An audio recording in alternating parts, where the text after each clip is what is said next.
if we're going to do layoffs, we look top down first. Like, okay, great. Like if we haven't given ourselves a salary cut right in the market, we're not adjusted for the market. What is the current market telling us? Then we made a mistake. And so I basically said a lot of like execs, they're basically cowards essentially, that they won't look at themselves and in the mirror, but they'll like cut their team immediately. And like, well, whose actual fault is it? How did we miss this? If we're the high paid executives, how did we miss the market trends? And I think personal accountability there is huge. I don't want to hear like our teams making excuses and blaming some macro event or black swan event when we're supposed to be the ones that are visionary leaders, right? So. Hi, everyone. Welcome to Founders in Arms podcast with me, Immad, Akhund, co-founder and CEO of Mercury. And I'm Raj Suri, co-founder of Lima and Tribe. And today we have Tinsley. Jesse, now, how many companies are you the CEO of? Is employer.com, recruiter.com? I'm counting up to 5 on your LinkedIn. Is that right? Or yeah, hopefully TikTok. Hopefully TikTok too soon. So hopefully TikTok soon. Yeah. I think when you guys invited me, that wasn't news yet, or I hadn't bid on it yet. So, I thought this TikTok thing was kind of social media and like a funny thing to say, but like, is that a serious bid that you're trying to buy TikTok? Definitely serious. Doesn't mean it'll happen, obviously, but we've definitely gone pretty hard at it. So it's definitely real. Is there like an actual auction process going on right now? Like, is there like a formal place to submit bids? Like, how's the whole process going? It's definitely unique compared to like most other M&A processes, mainly because there's a lot of other things in this process that are not normal, obviously the geopolitical implications and relations there. That's it's completely foreign to all us tech founders, I'd say. But yeah, so it's definitely not normal by any stretch of the imagination. Yeah, so I'd say. Is your bid public? Like, have you said how much you're bidding and like who's backing it and all that stuff? We'll be going out with some more details, but I think some of the details that have been released so far that have definitely been accurate in terms of some of the backers. I think we have a bunch of like, it's not like getting huge. We intentionally shy away from like some of the larger players. So like a lot of folks offered us money that we didn't take. We were way oversubscribed on our bid. It's well, Loris, I think I've said publicly of 20 billion, and it's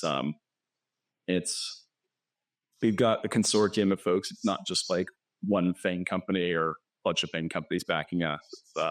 We haven't taken any FANG company about money, which I think is important. And then so a bunch of great founders, similar to yourselves, that have built like very successful, like multi-billion-dollar companies, but are not like, they're not worth one of the richest folks in the world. They built a really cool niche business and done that. Like one example is like Nathan McCauley, who not know for Anchorage Digital. He's one of our backers, along with a lot of folks like him that built those successful businesses that maybe they obviously don't have the means by themselves to go buy a TikTok. So Mr. Beast is also involved. Yeah, Mr. Beast is as well. So Mr. Beast is great, really, really sharp. Yeah. Wow, that's awesome. I guess you came on our radar because recently you bought Bench Accounting. I guess when I look at your portfolio of companies, right, like most of them are these kind of B2B service providers / software companies. I'm super interested in like how you got into this space and got like started doing M&A there. And then B, how does like TikTok fit into that strategy? Totally. My background, quick version, I grew up in the Bay Area. I got involved in tech pretty young. I went to school with a bunch of tech founders, kids like Steve Wozniak, growing up, went to school with his son. And so it all like the latest Apple products and everything else. Got immersed in technology pretty young. And then from there, I went to school, did my first company when I was 18 or 19, and then dropped out, started a services company, helping companies scale up. So I did like recruiting embedded, and that was really helpful because I learned how to grow startups and hire great talent. So I was early at like 23andMe, Scale, AI, Coinbase, a lot of future decacorns or unicorns, and others as well. And basically scaled that up and then pivoted to software about 18 months ago. And we've done really well with that. Obviously, basically have like the simple way of like thinking of our existing business and employer.com and bench everything is really GC for business back office. So your payroll, accounting, everything on that side of the house. It's all taken care of and automated, which is great. And that's been going really, really well. I think we're one of the fastest companies in the SaaS space to 100 million revenue, and profitable in bootstrap, which I'll tell you about done on that front. Most people raise money. Then TikTok, obviously, we have a completely separate bid altogether. So obviously it would be a different company, but I think, happy to dive into that more. But I think generally businesses are, I look at myself as a business operator. It's not B2B or B2C. Like it's many different things. I think it really comes down to hiring great folks. Like if I was going to do a B2C company, I want like great influencers and people that understand that market, like Mr. Beast or somebody else an expert. Just go hire those folks and bring them in that can be subject matter experts. So as CEO, you're kind of the ringleader of everybody. You get the best people in the room that are smarter than you at the different various topics or things you're working on. It's an easy job. You talked about getting to 100 million ARR, bootstrap, profitable. How did you do that? Like, was that in 18 months, did you say? Basically, we looked at the setup of like how quickly most companies are scaling. And most companies essentially are like inefficiently growing the last few years, where you basically raise like $20 million, you invest 5 or 10 into go to market, and maybe you get back like 5 million. And we looked at it as basically we can like go and buy businesses for 5 or 10 million that actually spit out the same amount of ARR. So there's like a cost time and like analysis trade-off essentially to go buy businesses versus actually organically like grow and do the R&D yourself. And so we basically will have achieved like product parity and feature parity with like most of our competitors in 18 months that took those companies a decade plus and hundreds of millions of dollars. So what was the first business you bought?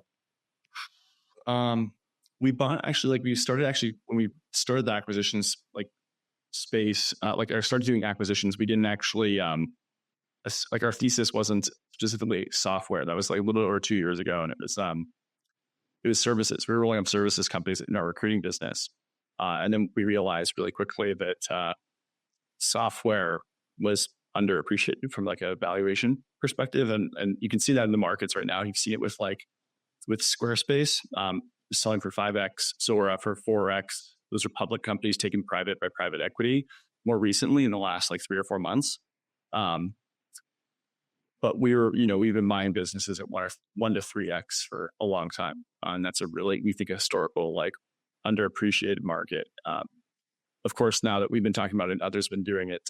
Probably a lot more competition, but doesn't stop the fact that we've already done it. So, but yeah, that's kind of the context there. But the first business was a small carve out services acquisition, then moved into some others.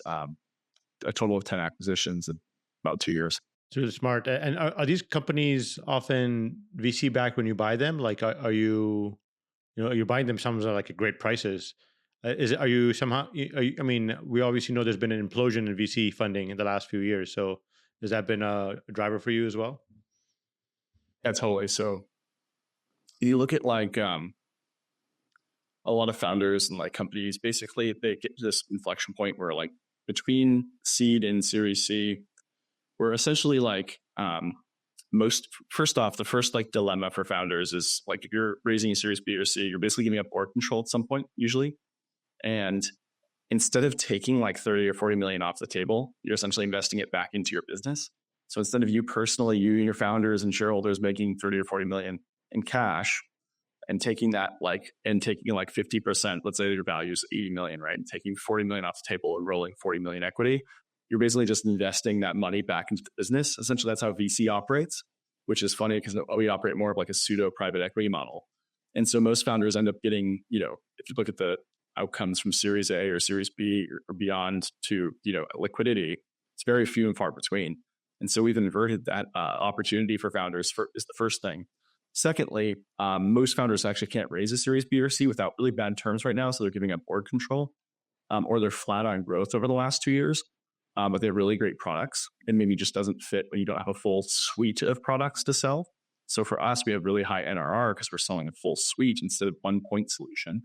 And then separately, we're willing to buy those businesses that maybe can't actually, go raise a Series A at very good terms, or Series B, and so on, right? Because they're flat, maybe not profitable or break even.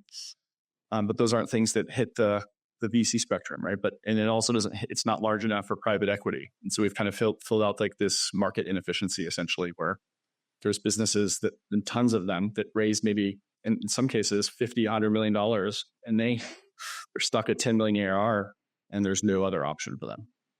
Incredible, right? Like, there's a huge opportunity there. I absolutely know what you're talking about. Yep. Because VCs require this triple, double, whatever, right?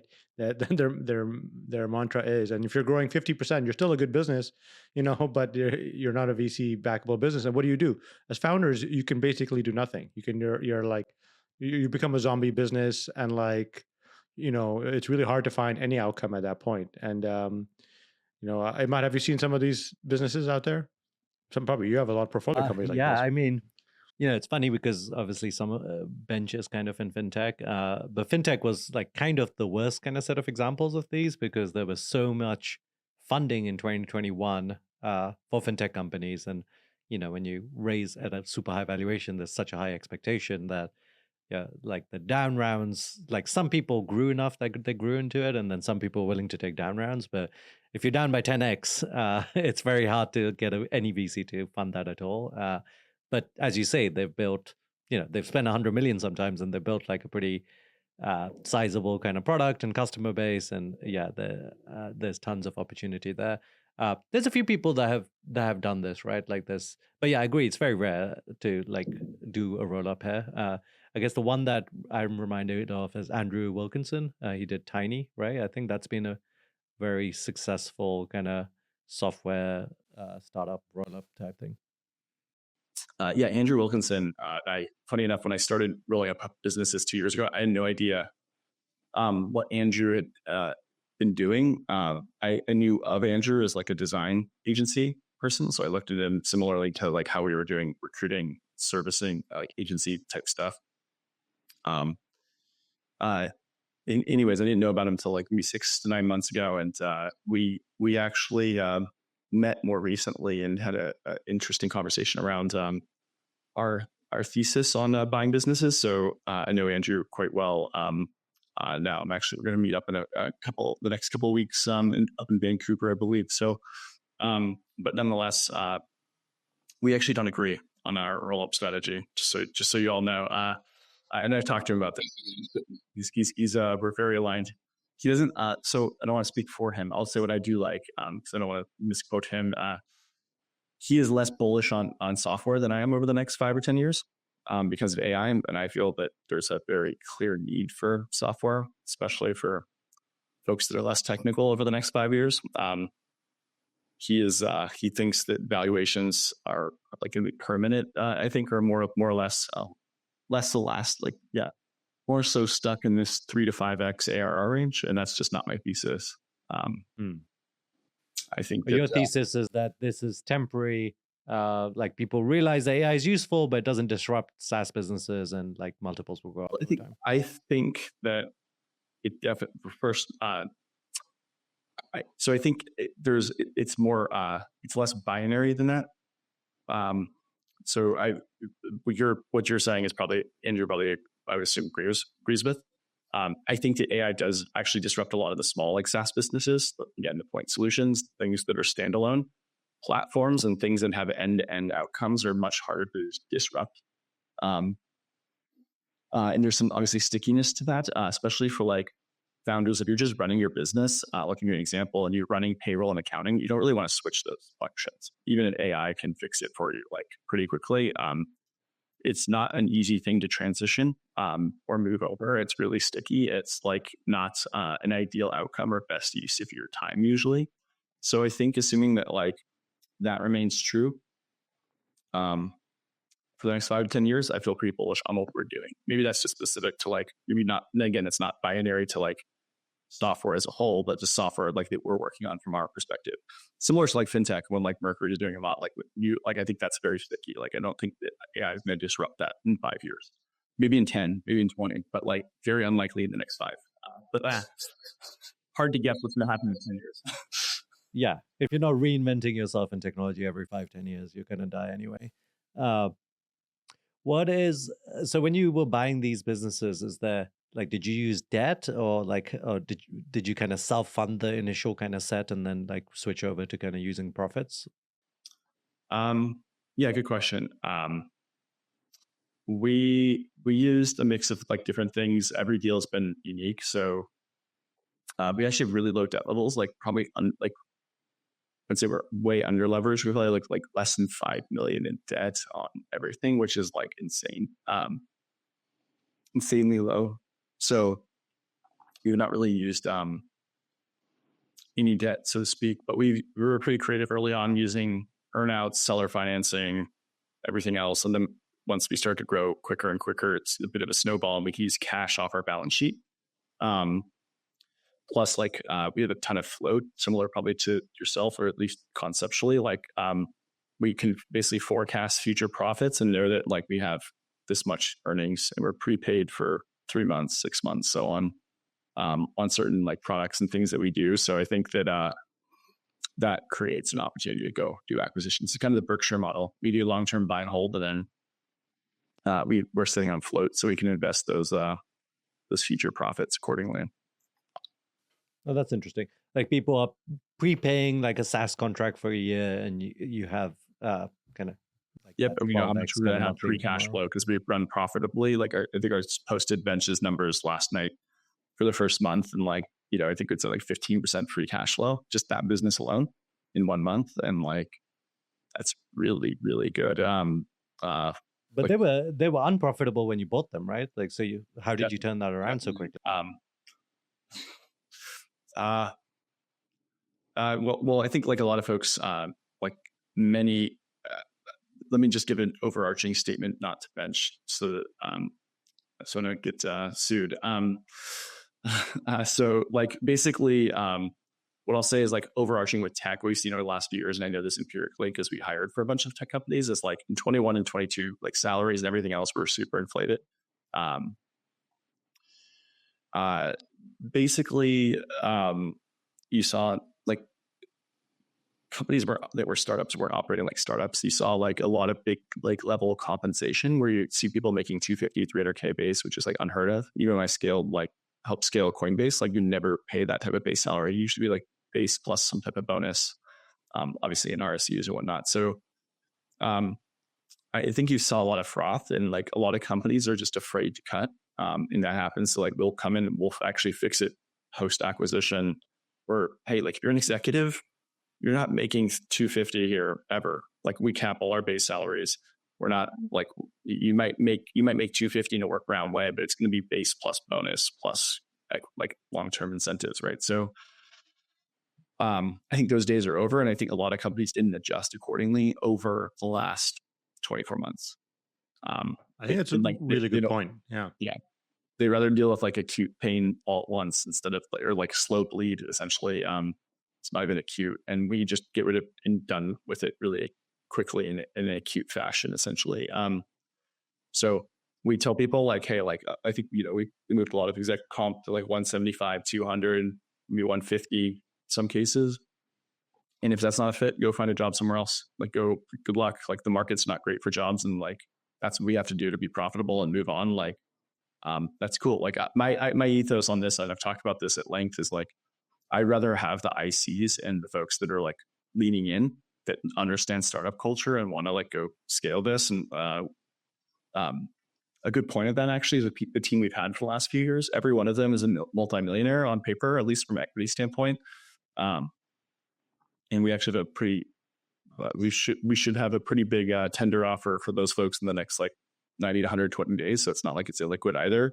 And so that's kind of our thesis. We'll do ongoing like tender offers similar to like OpenAI and others. That's fascinating, Jesse. And I think that's a really interesting point. Like the cost structure of building companies has dramatically reset over the past couple of years. And I've seen this myself as having operated a company basically in 2022, 23, which was more mature, and then having started new companies since then.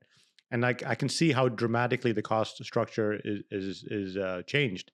And I can see why companies which are still operating, through early 2020s would be stuck into an older cost structure. It's very difficult to change your salary structure, right? Because it's super super sticky. It becomes like its own living thing. Like in our company, execs make this. Directors make this. ICs make this, but if you were to kill that structure and reset it from the ground up in today's market, it would look totally different.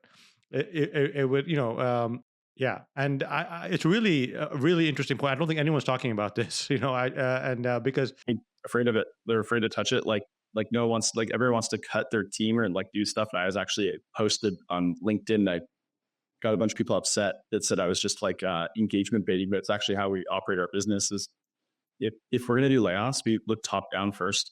Like okay, great. Like if we haven't given ourselves a salary cut right in the market, we're not adjusted for the market. What is the current market telling us? Then we made a mistake. And so I basically said a lot of like execs, they're basically cowards essentially, that they won't look at themselves and light in the mirror, but they'll like cut their team immediately. And like, well, whose actual fault is it? How did we miss this? If we're the high paid executives, how did we miss the market trends? And I think personal accountability there is huge. I don't want to hear like our teams making excuses and blaming some macro event or black swan event when we're supposed to be the ones that are visionary leaders, right? So, yeah, gets passed by a lot. Curious what your guys' thoughts are. Are you not concerned that like you, I guess, lose the top people, right? Like there is like, I mean, I do believe there's 10x engineers and 10x people in every role. If there are still, you can still get a FANG job or another a high paying job somewhere, right? Like I don't think Coinbase has like cut salaries that much. So is there a concern that, hey, the top talent, whether it's engineering or whatever, is going to look at you and say, okay, this is like, fine, you can hire people, but are you losing the top talent is my kind of question. I think it depends on the context. Obviously in Bridge time about specifically like executive comp. No, because we built our, so we're a little bit different. We built our, I'll talk about this briefly.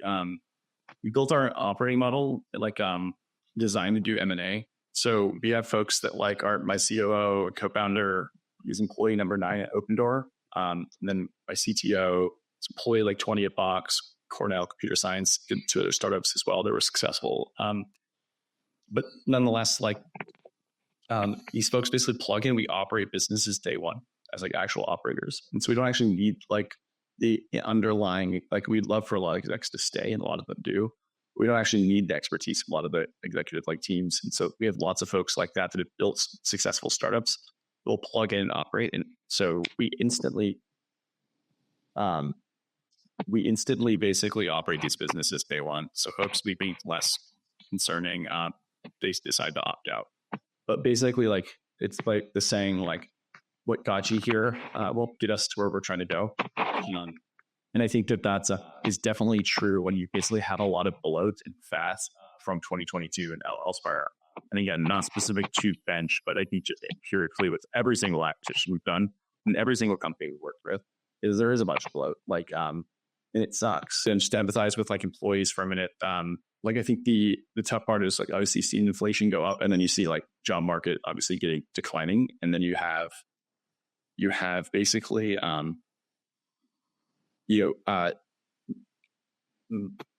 taking pay cuts is not a great outcome. But I think like what we've generally seen too, my recommendation is like we'll generally do top down like pay cuts from the exec team, and then separately, and we obviously haven't had to do this because we've been building through this with team members that are aligned with that vision. It's tougher for acquisitions, I'd say, than it is for actually our internal folks who are already pretty well taken care of. So are you also kind of using remote work and AI to like, I guess like both find kind of talent wherever it is, and also kind of leverage talent more, or is that not a big part of your strategy?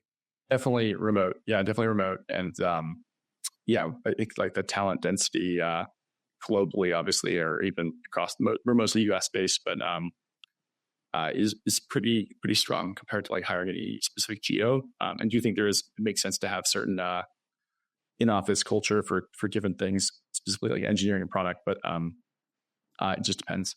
But yeah, we're mostly remote, which helps quite a bit. I mean, just to go back to TikTok, if you bought TikTok, is this part of the strategy that like, hey, I have no idea what their cost structure is like, but presumably they kind of run like a Silicon Valley company, at least TikTok, the US part. just a caveat, we would definitely have all the same office locations they have. I think they have quite a few offices in the US with San Francisco, LA, Austin, New York, among others. And we plan on like keeping all those locations and having an in-office work culture mixed with, I'm sure they have some folks remote as well. But we definitely plan on having some strategic offices and whatnot. So we'd be doing the opposite. Obviously, we wouldn't be cutting like TikTok's a very different like operating style than what we're working on like B2B SaaS. So it'd be quite a bit different. We would not be cutting top down, although the caveat, we would be having a board that's all like American-born citizens, same with C-suite and whatnot. That's been straightforward. So anyone that doesn't fit that profile that's currently there, obviously would be let go, like their current CEO and whatnot, among others. So, it's I think one point just generally on employee salaries is like, the salaries like prices is sticky downwards, right? It's called in economic terms, sticky downwards, meaning it tends to only go in one direction. Once people's salaries go up, they build their lifestyles around it, right? So, totally. it's very difficult for them to take a step back, which we can all understand psychologically. Nobody wants to take a step back, right? And I think it's, but markets do change, and I've seen this with my father. My father worked in the oil industry, which is a boom and bust industry, and when the oil price is lower, everyone takes lower salaries. When the oil price is higher, everyone is making tons of money. Actually, it's like they're desperate for talent, and like you can make so much money in oil. Do you think the tech industry is also a boom and bust industry? Like someone described it like that, but it's weird to think about it like that. I think it absolutely is, and it's been so long since the last bust that most people just forgot about it. Like, it's there were two busts in the 2000s, right? There was 2000 to 2002, there was 2008 to 2009, right? And so people who lived through that are used to the bust. But then there's a whole generation of people who've come in since then that have never seen a bust, and they're still adjusting to it. They still don't understand what's happening, But now we also have like the new bubble is an AI, which like inherently implies like less engineers and less people to do things, right? It's like a productivity kind of boom. Yeah. Plus the remote thing is huge, right? Like the remote thing is basically the talent pool has expanded, by, I don't know, 100x or something. So you're competing with people all over the world at this point. Yep. You want to hear a funny anecdote here, like not even funny, but like an actual like tangible thing that it's not intuitive, but actually we've seen play out time and time again. Every business we've bought, so this, like, it used to be like a vanity metric to say, oh, how big is your team, right? Immad, like Raj, like how many people do you have? Like, oh, 1,000 or whatever, right? But now it's like, it's actually way, first off, better to be like, oh, we have 100, right? We did 100 million revenue with 100 employees, right? That's much more impressive than 1,000, right? Like your revenue per employee. But what we found actually is every business we bought, the last 2 or 3 acquisitions, has actually become more efficient and more productive for moving top down. Like, so most people cut bottom up, right? They'll cut all the ICs. We removed all the like fat and middle management layers, get rid of all like the bureaucracy and like bullshit that happens at companies. We're like, oh, why haven't we done this? I don't know, because there's a bunch of gatekeepers keeping information siloed. And now we free it up where like an intern could reach out to myself about like the most like mundane, silly thing, but that's like part of our culture. Like, I don't care that they're asked, I'd rather have them ask me than not ask the question, right? And so I think that we've actually seen efficiency in customer satisfaction, like net promoter score go up across the board, both like internally and externally with customers. And that's been a huge like shift where like, is there when you think about cutting when you think about cutting top down, is there like, are you targeting something like, X number of ICs per manager? Like, is there like some kind of model where you're like, okay, everyone was doing it like this, but we're targeting something else? It's more fluid than that. We'll assess like what's the core efficiency of each business. So like one example could be like we bought a business called Bounty Jobs a few months ago, and they've had a lot of tenured folks, and we basically didn't touch at all the customer support team because those folks have worked with the customers for the last literally, I think a lot of the folks have been there for 5 to 8 years. And so we didn't touch that at all because they have those relationships. So we didn't touch like structure, compensation, like we did nothing. Like we did absolutely nothing, which is unusual. So what I'm saying by that is that each business is different. We'll assess it individually as its own unique thing, an entity. It's like a living and breathing organism. Just because somebody has like it'd be like saying, the tough part is everyone wants to like formalize into like an MBA style like LBO or like process. It's just not how things work. Like you don't you don't give somebody a business an amputation because they're toothaches, right? Like you don't chop off their hand or like foot, but that's what a lot of like MBA students would have you do. Like they basically go through and like, oh, we have to do it this way because this is how you structure, like this is how it looks on a spreadsheet. But that's just not the case. Businesses are like a living, breathing organism essentially, right? And so they're people and systems, right? Like, and when you break it down to that level, it's not spreadsheets and in numbers, right? Like it's people and systems. That's the simple way of thinking of it. And I think that holds true across every single type of org we've purchased or operated. Really, really smart strategy, I think. And on your point on individual contributors, there's a lot of really motivated people on the individual contributor level. I've seen a lot of great young talent coming through. People right now, because the job markets are not good, people are very motivated, and they don't have the same expectations of people who kind of grew up through this kind of, I would say, almost bloated phase of like 2009 to 2021, or right, like there was times were good then, right? So people were like kind of got really comfortable. But then there's this whole young generation coming through, which is like really hungry. They know it's not easy to find work, and so they're willing to go the extra mile. It's a different attitude coming from them, right? So I've really seen a big difference, actually. Totally. And we have if you find a way to like promote that like track record of basically lifting those folks up and helping elevate their careers, like we have in a lot of other great companies, like those folks will it will work extremely hard and like outperform folks that are comfortable having worked in a very cush job with a high salary for the last decade, right? So I think and it's not actually a knock on like the employees that if they get laid off or let go. Like I tell people this all the time, like work is all about like in life is about like fate chapters, right? So like when I was younger, I probably worked way harder but not as smart as I do now. And maybe like for folks, if your focus is on your family or your kids or whatever, that's fine. It doesn't make you a bad person or at work. Like that's just where like you at in your life, and maybe like you can't put in the hours it's required to be successful at a startup, right? And I think that's just being like self-aware. Doesn't mean anything less of them from like an employee performance. Like lots of people can do great at work. Maybe that's not your focus, right? And so I think that's not a knock on people. It's just being understanding where you're at in your life and what you want to do. I was going to ask Jess, if you were talking to kind of early entrepreneur, maybe their first business, and they want to kind of follow in your footsteps here, like find businesses that are inefficiently run, that they can buy relatively cheap, and kind of grow from there, what would be your advice to them? Like, where do they find these businesses? How would they get started? Like, what would you kind of give like I don't know, like 3 or 4 things you would say to them? I think understanding like business like in investing fundamentals, that's where I started. So like I started buying long before I started buying businesses, I started investing and buying real estate. And it was really similar like economic model. Like it's simple as like we're putting 20 or 30% down and we're buying a single family home. And that's where I started, and not buying like huge ones, by the way. I was buying like, it's a cool backstory, but short answer is I was buying like brand new construction homes, and I negotiated the deal with the actual like the builder, because they had a surplus of inventory. And I worked out a deal where basically I was getting 20% off on new build, which is like unheard of.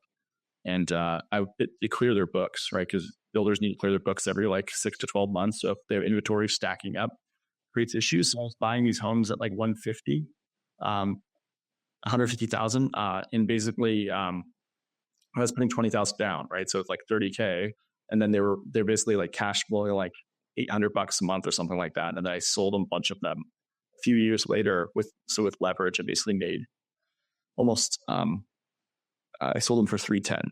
So you can do the math on that. It's pretty good IRR. In like 2 years, I basically cleared like 70% IRR, something like that on a bunch of these homes. So that's how I started. So I think that like understanding like business, like fundamentals and how to buy things and understand like the unit, like economics and like what your operating costs are. Like it's almost like running a small business. Owning like rental property is like running a small business essentially, and that scales proportionally. So the first thing is I understand like general investing and like frameworks. And then secondly, like you just need to be creative on deal structure on everything like that. There's a lot of deals I couldn't do if I wasn't creative. Most folks would walk away from some of the deals we've done because of uncertainty. Even like the bench deal, actually, it's a good like example of one. Like a bunch of my investors, just to preface this, we're bootstrapped, but we have investors from other companies we've acquired with rolled equity. And they were telling me not to do the bench deal because we were afraid of on X, Y, and Z. And they didn't think we could stabilize the customer base. And so like, you're going to have everyone telling you not to do M&A or do like things that's scary and unknown because no one else is doing it. It makes it, you just have to, Plus, as you say, there isn't necessarily like a book that you can like roll out to every one of these. You have to use them all individually. Yeah, totally. There's you're always going to have folks that are not going to see the bigger picture or be concerned about the outcome. And I think you just need to know what that is. Like if you're going to do M&A, like you need to know what your outcome objective is. For us, like I've already done well in business. Like I'm swinging for a pretty big exit, or I don't care. It can be zero. My shareholders won't like to hear that, but like we're swinging big or going home. And so like I don't need to make an outcome to go sell for 100, 200, 300 million. That's just not the outcome I'm looking for.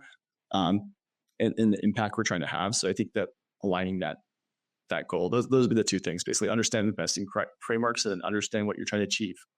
Especially right now, like I could roll up like 5-6 small businesses on the SaaS side and make 5 or 10 million ARR a year and like cash flow a couple million. Like that would be like the easiest thing to do in the world for me right now. It would be like, I think it's opportunity for a lot of folks right now. You could go roll up these companies for very low amount. And capital. Do you find these companies on these like marketplaces? There's like Empire Flippers and a few others, or like how do you even find these companies if you're like, hey, this would be easy? Where would you find them? No, definitely not. We have a reputation for doing acquisitions now. So like if I do a tweet or a social media post at all, I get dozens of folks reaching out. Like right now, I probably have probably 100 companies have reached out to me that I haven't had a chance to reply to. So we get a ton of inbound deal flow because of like our reputation in the space. And then a lot of folks, in addition to that, by the way, like a ton of folks that follow me, and they'll refer different folks, like how I got introduced to Mr. Beast, how I would get introduced to a lot of different businesses as folks will like follow me. They'll say, hey, I saw your tweet, can I introduce you or can I help you?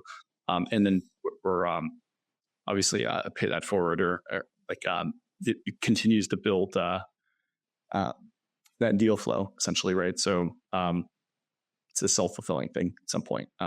So deal flow is like based on reputation so we get you do a lot of it off social media, and we also strategically go after some companies too. It just depends, but that's how we got the bench deal too. It was based on social media. Even know. I'm guessing VCs are not your best friend. They're probably not a source of deal flow. Well, it's funny you say that. They actually are. So I think I'd say the wise VCs, like they'll bring us portfolio companies because we've basically labeled ourselves like the friendly acquirer, and we've done right. Like we generally, most acquirers will wipe the like pref stack and whatnot and wipe out like a lot of VCs. We've generally not done that, and so we've built a lot of good like lot of good like faith trust with a lot of VCs, including like Greylock and Excel, who like basically I think had their last investment with one of the companies we bought, like marked probably down to 0, and we've probably returned 3 or 4x on their original investment, which was tens of millions. So like they're super stoked. Like Greylock is one of the most helpful VCs we've encountered, and we have lots of VCs bring us deal flow now, like quite a few. I won't name whom, but like first off, shout out to Greylock. They're great, super helpful. Even though they didn't invest in us directly, they've been fantastic to work with. And so I think most VCs actually like us because we try not to do wrong by them, because we know that it's a long-term play, right? If they continue to bring us deals that they want to like exit or get liquidity on, even if it is at a markdown, like it's still a good outcome for everybody, as opposed to, especially if there's no other buyers in this space right now. Yeah.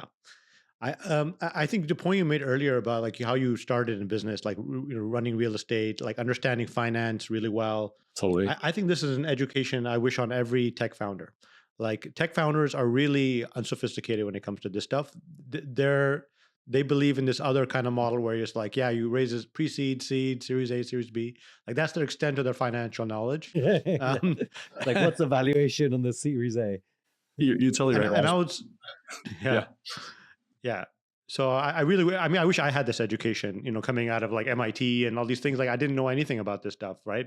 And so I made a lot of bad decisions, to be honest, as a CEO early on, just not knowing like basic finance, leverage, equity, debt, stuff like that, right? Well, totally. One quick note on that, I think, is it's interesting. I was joking. I'm not sure if I tweeted this out, but I was planning on it, which is like if you run a services business, especially it's tech enabled, like working with tech companies, and you run that for 5 or 10 years, like really profitably, like we did, that's probably where I cut my teeth on a lot of this. Is one, I understood how to hire great folks, right? Because I was doing recruiting, right? And then I learned how to balance like my entire businesses, like finances and everything else, and run a profitable business, which is like unheard of in Silicon Valley. And so that's how we operate our software company, and it works out really well. So it's basically the tweet is essentially something to the effect of like, if you can run a profitable tech-enabled services business, you can run a software company really well if you know how to hire those folks. And that's proven true. And so like, that's why I talk about a lot of the stuff that we've done, because it's hard to replicate. Like you have to have the unique knowledge and insights. Even going back to like M&A, most companies will spend $500,000 doing a transaction. We'll spend $75,000, right? So our costs, like unit economics to do deals, are much cheaper than anyone else. And we know the process and streamlined like efficiencies there, where most folks are not set up. So I wouldn't recommend M&A for everybody, because it's not just one thing that you're doing right. It has to be a lot of things. I have one final question. I know we're almost out of time, but one question is, why would founders sell to you? Like, what's your pitch to tech founders, like who are building stuff? There's there's tons of Y Combinator companies nowadays who are building great businesses, but maybe can't get escape velocity. Why would they sell to you? Well, I think there's a few reasons. One, it's basically like, instead of raising a Series A and Earth B or giving up control, we're super founder friendly. And I know folks say that generally speaking, but like depending on the business, like we have one business that's closing right now. I know we talked about TikTok, but we have like 3 or 4 other acquisitions closing on our side. But we'll basically say, hey, like this is your North Star. This is where we're going. Here's the financial framework. That's like the 10% overarching thing. The other 90%, how you operate it in day to day or in between those, like that framework, is completely up to you.